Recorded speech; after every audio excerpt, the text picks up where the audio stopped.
السلام عليك يا رسول الله السلام علیکم ورحمۃ اللہ وبرکاتہ۔ ناظرین، آج کا دور موبائل کا دور ہے، فیس بک کا دور ہے، انسٹاگرام کا دور ہے۔ آپ نے کبھی غور کیا کہ فیس بک پر ہمارے 1000، 5000، 10,000 اور لاکھوں دوست فرینڈ ہوتے ہیں؟ ہم فرینڈ ریکویسٹ بھی ایکسیپٹ کر لیتے ہیں۔ اسی طرح انسٹاگرام میں بھی شاید ہمارے ہزاروں دوست ہوں گے۔ سوشل میڈیا کے ذریعے ہم ہزاروں دوستوں سے دوستی کر لیتے ہیں، لیکن ہمارا حقیقت میں حال یہ ہے کہ فیس بک پر تو ہمارے ہزاروں دوست ہیں، انسٹاگرام پر تو ہمارے ہزاروں دوست ہیں، ہم ان سے روزانہ بات چیت بھی کرتے ہیں، لیکن حقیقت یہ ہے کہ رشتہ داروں سے ہماری بات چیت بند ہے۔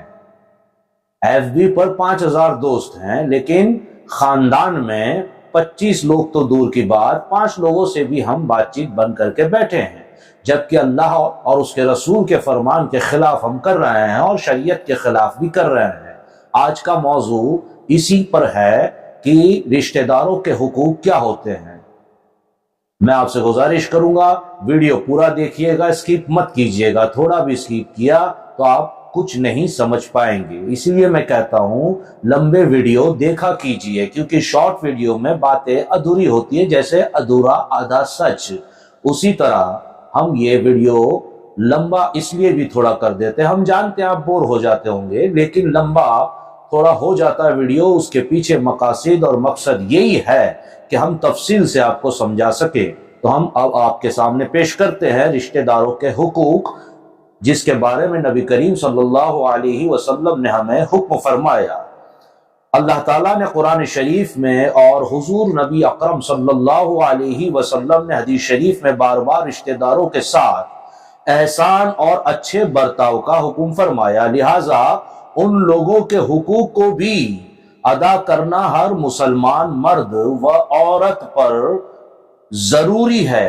خاص طور پر ان چند باتوں پر عمل کرنا تو لازمی ہے، اور وہ باتیں ہم آپ کے سامنے پیش کرنے جا رہے ہیں۔ نمبر 1، اگر اپنے عزیز و اقارب مفلس و محتاج ہوں اور کھانے کمانے کی طاقت نہ رکھتے ہوں تو اپنی طاقت بھر اور اپنی گنجائش کے مطابق ان کی مالی مدد کر دیں۔ آپ سمجھ گئے ہوں گے، پھر بھی میں تفصیل میں تھوڑا سمجھا دیتا ہوں۔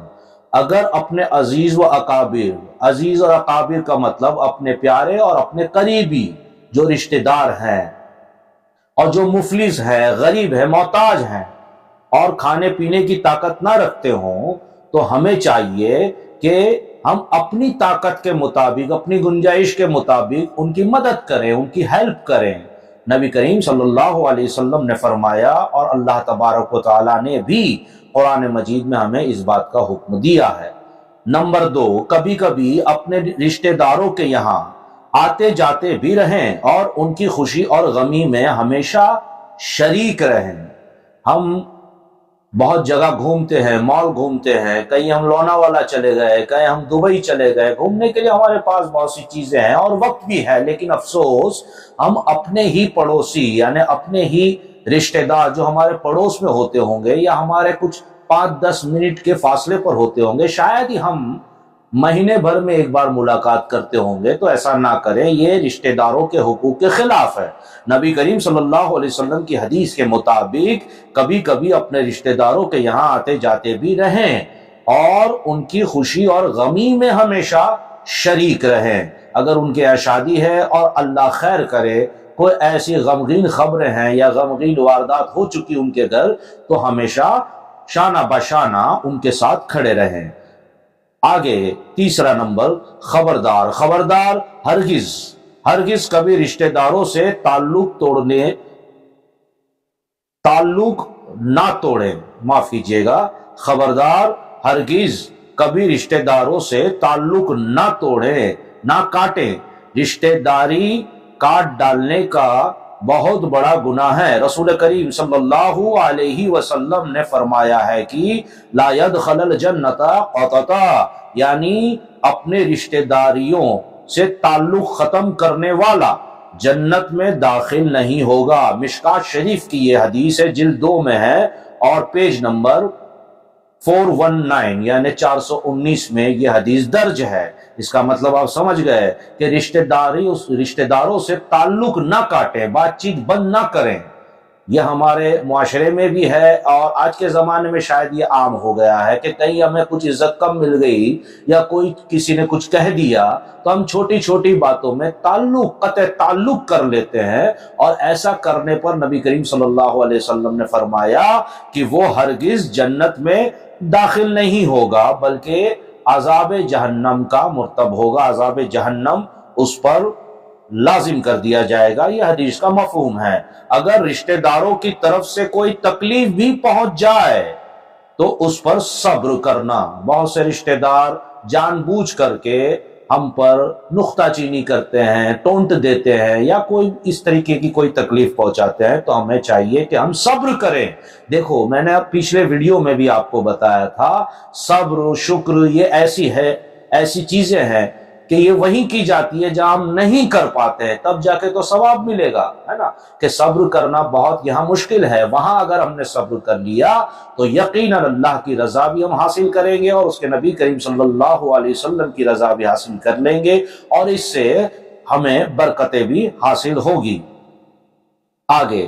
اور پھر بھی ان سے میل جول اور تعلق برقرار رکھنا بہت بڑا ثواب ہے۔ یہی میں نے کہا کہ تعلق نہ توڑیں، چھوٹی چھوٹی بات میں ناراضگی، بات چیت بند کر دینا، آنا جانا بند کر دینا، تعلق کاٹ لینا، توڑ دینا، ان کے بارے میں یہ بتا رہے ہیں کہ وہ نہ کریں۔ حدیث شریف میں ہے کہ جو تم سے تعلق کاٹ لے تم اس سے میل ملاپ رکھو، اور جو تم پر ظلم کرے اس کو معاف کر دو، اور جو تمہارے ساتھ بد سلوکی کرے تم ان کے ساتھ نیک سلوک کرو۔ یعنی اگر کوئی تعلق تم سے کاٹ بھی دیتا ہے اور کہیں آپ کی ان سے ملاقات ہو گئی تو آپ کو چاہیے، اگر وہ آپ کے بڑے ہیں رشتے میں، تو آپ کو چاہیے آپ آگے جا کے سلام کریں، اور اگر چھوٹے ہیں تو مسکرا دیں یا بات چیت کریں۔ آپ اپنی کوشش کرتے رہیں، یہ نہ سوچے کہ اس نے میرے سے تعلق کاٹ لیا تو میں بھی اس سے کیوں ملوں۔ ایک دور ایسا بھی آئے گا اور ہم ایک دوسرے کو کھو دیں گے کہ وہ مجھ سے بات نہیں کرتا تو میں اس سے کیوں بات کروں۔ اس طریقے کا ویوہار نہ رکھا کریں، اور اچھا سلوک بھی کریں۔ یہ بتا رہے ہیں میل ملاپ بھی رکھیں، اچھا سلوک بھی کریں۔ یہاں تک بھی سرکار نے فرما دیا کہ ظلم بھی کرے تو اسے معاف کر دیجئے، ہے نا، کیونکہ روز محشر میں اللہ تبارک و تعالی کے حقوق، یعنی حقوق اللہ تو اللہ غفور الرحیم میں شاید معاف کر دے گا، لیکن دنیا میں ہم نے کسی کا دل ناراض کیا یا رشتہ داروں سے قطع تعلقی کی تو اللہ تبارک و تعالی روز محشر میں فرمائے گا اس سے معافی لے آؤ جس کے ساتھ تم نے قطع تعلقی کی یا جس کا دل دکھایا ہے، تب جا کے میں تمہیں معاف کروں گا۔ اسی لیے آپ معاف کر دیا کرے، اور جو تمہارے ساتھ بدسلوکی کرے، جیسے میں نے ابھی کہا، اگر بدسلوکی کرے تو تم اس کے ساتھ نیک سلوک کرو۔ دیکھیں کتنا پیارا اسلام ہے ہمارا، اور ہمارے نبی نے کتنا پیارا درس و سبق دیا کہ اگر کوئی بدسلوکی بھی کرتا ہے تو ہمیں چاہیے کہ ہم اس کے ساتھ نیک سلوک کریں۔ اور ایک حدیث میں یہ بھی ہے کہ رشتہ داروں کے ساتھ اچھا سلوک کرنے سے آدمی اپنے اہل و عیال کا محبوب بن جاتا ہے، اور اس کی مالداری بڑھ جاتی ہے، اور اس کی عمر میں درازی اور برکت ہوتی ہے۔ یعنی اپنے رشتہ داروں کے ساتھ اچھا سلوک جو کرتا ہے جو آدمی، تو اس کی مالداری یعنی اللہ تبارک و تعالی اس کی روزیوں میں برکت عطا کرتا ہے، اس کی عمر میں برکت عطا کرتا ہے، وہ عمر دراز ہو جاتا ہے، اس کی روزی دراز ہو جاتی ہے، بڑھ جاتی ہے۔ یہاں یہ فرماتے ہیں، دیکھیے اب آگے ہم بڑھتے ہیں کہ ان حدیثوں سے سبق ملتا ہے جو ہم نے بتائی، ان حدیثوں سے سبق ملتا ہے کہ رشتہ داروں کے ساتھ اچھا سلوک کرنے کا کتنا بڑا اجر و ثواب ہے۔ دنیا و آخرت میں ان کے فائدے و منافع کس قدر زیادہ ہے، کتنے فائدے ہیں یہ بتا رہے ہیں۔ اور رشتہ داروں کے ساتھ بدسلوکی اور ان سے تعلق کاٹ لینے کا گناہ کتنا بھیانک اور خوفناک ہے، اور دونوں جہاں میں اس کا نقصان اور وبال کس قدر زیادہ خطرناک ہے۔ دونوں جہاں میں، دنیا میں بھی اور آخرت میں بھی اس کا وبال ہوگا اگر ہم نے رشتہ داروں سے تعلق ہی کاٹ لی، بات چیت بند کر لی، یہی کہہ رہے ہیں۔ اس لیے جہاں میں اس کا نقصان اور وبال بھی زیادہ ہے، اس لیے ہر مسلمان مرد و عورت پر لازم ہے کہ اپنے رشتہ داروں کے حقوق ادا کرنے اور ان کے ساتھ اچھا برتاؤ اور نیک سلوک کرنے کا خاص طور پر دھیان رکھیں۔ یاد رکھو کہ شریعت کے احکام پر عمل کرنا یہی مسلمان کے لیے دونوں جہاں میں صلاح و فلاح کا سامان ہے۔ شریعت کو چھوڑ کر کبھی بھی کوئی مسلمان دونوں جہاں میں پنپ نہیں سکتا، مطلب کامیاب نہیں ہو سکتا دونوں جہاں میں اگر ہم نے شریعت کا دامن چھوڑ دیا۔ آج کل لوگ کہتے ہیں کہ اسلامی شریعت اتنی خطرناک ہے وغیرہ وغیرہ، انہیں چاہیے کہ اس طرف بھی نظر کریں کہ شریعت ہمیں کیا حکم دیتی ہے۔ الحمدللہ کہ نبی کریم صلی اللہ علیہ وسلم نے جو قانون ہمیں دیے ہیں، الحمدللہ کہ اس میں رائے برابر بھی شک و گمان نہیں ہو سکتا، نہ کوئی کمی ہے نہ برائی ہے۔ الحمدللہ آپ یہ اس سے سمجھ رہے ہوں گے۔ آگے بڑھتے ہیں۔ جو لوگ ذرا ذرا سی باتوں پر اپنی بہنوں، بیٹیاں، پھوپھیاں، خالاؤں اور ماموں، چاچا، بھتیجے، بھانجے وغیرہ سے، یعنی یہ سب رشتہ داروں سے یہ کہہ کر تعلق ختم کر لیتے ہیں، ہے نا، معاملہ ختم کر لیتے ہیں کہ آج سے میں تیرا رشتہ دار نہیں، چھوٹی چھوٹی بات پر، کوئی بھی چھوٹی یا بڑی بات پر ہم یہ تعلق توڑ دیتے ہیں اور کہہ دیتے ہیں آج سے تو میرا رشتہ دار نہیں، میں تیرا رشتہ دار نہیں، اور تو بھی میرا رشتہ دار نہیں، اور پھر سلام کلام، ملنا جلنا بند کر دیتے ہیں۔ یہاں تک کہ رشتہ دار پھر سلام کلام، ملنا جلنا بھی بند کر دیتے ہیں، اور یہاں تک بھی کہ رشتہ دار کی شادی و غمی کی تقریبات کا بائیکٹ کر دیتے ہیں۔ اگر اس کے شادی ہے یا کوئی ایسی بری خبر ہے اس کے یہاں سے، تو وہاں یعنی میت وغیرہ بھی ہو جاتی ہے تو ہم اس کا بائیکٹ کرتے ہیں۔